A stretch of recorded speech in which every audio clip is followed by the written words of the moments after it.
হাসপাতাল কারখানা নয়, সেবার নামে লোক ঠকানোর ব্যবসা চলবে না। বেসরকারি হাসপাতালগুলিকে ডেকে সাফ জানিয়ে দিলেন মুখ্যমন্ত্রী। বলেন, সুযোগ পেলে বিল বাড়ানোর খেলা বন্ধ করতে হবে। স্পষ্ট জানিয়ে দিলেন ডুজ অ্যান্ড ডোন্টস।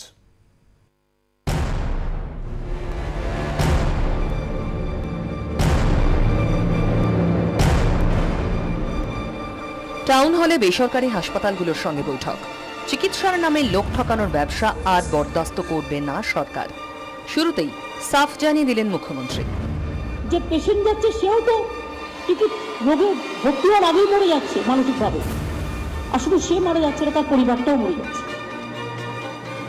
ঘটি বাটি সব বিক্রি করে দিয়েও তার কিচ্ছু থাকে না। আমরা কি একটু মানবিক খাবো না? একটু ভালো চিকিৎসার আশায় বেসরকারি হাসপাতালে গিয়ে সর্বস্ব খুইয়ে বসার অভিজ্ঞতা বলা যায় ঘরে ঘরে।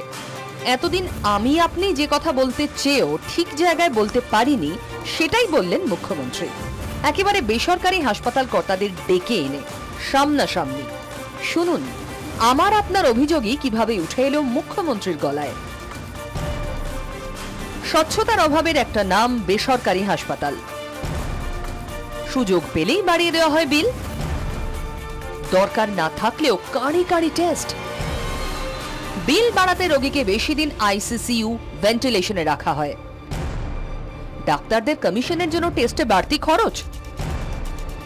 লাইফ সাপোর্টে রেখে অপারেশনের কথা বলা। রোগীর পরিবারকে কেস সামারি দেওয়ার বালাই নেই। তখনই টাকা দিতে না পারলে মৃত্যুর পর দেহ আটকে রাখা হয়। বেশি ফি নিতে বাধ্য করা হয় ডাক্তারদের। মেডিক্লেম থাকলেও ক্যাশলেসে রাজি হয় না হাসপাতাল। চুক্তি থাকলেও গরিবদের চিকিৎসা না করে ফিরিয়ে দেওয়া হয়। এমার্জেন্সি থেকে রোগীকে ফিরিয়ে দেওয়া হয়।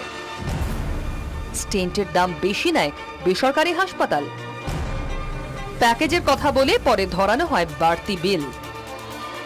শুধুমাত্র অভিযোগ নয়, এবার থেকে বেসরকারি হাসপাতালগুলোকে এই রাজ্যে ব্যবসা করতে হলে কি করতে হবে আর কি করা যাবে না তাও স্পষ্ট জানিয়ে দিয়েছেন মুখ্যমন্ত্রী। বেসরকারি হাসপাতালগুলোকে তাঁর বার্তা, এমার্জেন্সি থেকে রোগী ফেরানো যাবে না। চিকিৎসায় অকারণ খরচ কমাতে হবে। কখনোই মৃতদেহ আটকে রাখা যাবে না। কারণ ছাড়া রোগীর নানা টেস্ট করানো যাবে না। হাসপাতাল আর নার্সিংহোম তো কলকারখানা নয়, অন্য ব্যবসার মতো নয়। আমি আগেই বলেছি, এটা সেবার জায়গা এবং সেবা কখনো বিক্রি হয় না। বেসরকারি হাসপাতালের দৌরাত্ম্য বন্ধে কড়া আইন, নজরদারি কমিশন গঠনের কথাও জানিয়েছেন মুখ্যমন্ত্রী।